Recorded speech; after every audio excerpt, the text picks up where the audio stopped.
Hello guys! Welcome back to our YouTube channel. It's me, Aina. Ngayon guys ay mamimili ulit tayo ng mga pagkain at gagamitin sa bahay. Una nga pala guys ay kumuha ko ng sabon panlaba, shampoo, kumuha nga rin pala ako ng Downy,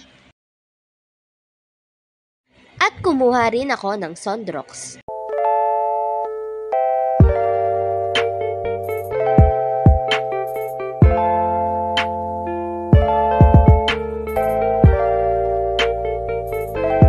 Kumuha nga rin pala ako ng konting dilata. At syempre, mga biskwit.